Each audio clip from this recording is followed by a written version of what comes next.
ஆண்டவராக இயேசு கிறிஸ்துவின் இனிய நாமத்தினாலே உங்கள் யாவரையும் நான் அன்போடு வாழ்த்துகின்றேன், வரவேற்கின்றேன். இன்றைய நாளுக்குரிய நல்ல பங்கை தேடி ஆதியாகமும் 26ஆம் அதிகாரம் 22வது வசனம். பின்பு அவ்விடம் விட்டு பெயர்ந்து போய் வேறொரு துறவை வெட்டினான். அதை குறித்து அவர்கள் வாக்குவாதம் பண்ணவில்லை.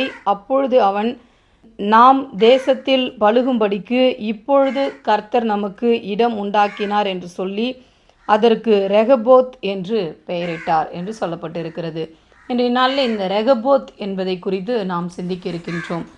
ஈசாக்கு தன்னுடைய தகப்பனார் ஆபிரகாமை போலவும் தன்னுடைய தாயாரை போலவும் பொறுமையோடு அன்போடு எல்லாரிடத்திலும் பழகுகின்ற ஒரு மனிதராக இருக்கின்றார்.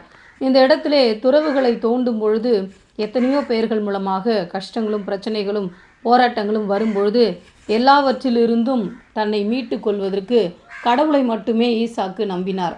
ஏனென்றால் பெலிஸ்தியர்கள் அவர் மீது பொறாமை கொண்டு அவரை இவ்விடத்தில் விட்டு போய்விடு என்று சொல்லுகிறார்கள்.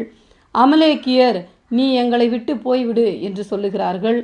கேரா ஊர் மேய்ப்பர்கள், தண்ணீர் எங்களுடையது என்று சொல்லி ஈசாக்குடைய ஊழியர்களோடு மேய்ப்பர்களோடு வாக்குவாதம் பண்ணுகிறார்கள். இத்தனை பிரச்சனைகளிலும் ஈசாக்கு நம்புவது கடவுள் இந்த இடத்தை நமக்கு கொடுத்தாரா கொடுக்கவில்லையா என்பதை குறித்து தான். அவர்கள் விரட்டியதால் ஈசாக்கு அந்த இடத்தை விட்டு போகவில்லை. மாறாக கடவுள் நமக்காக ஒரு இடம் வைத்திருப்பார் என்ற நம்பிக்கையோடு செல்லுகின்றார்.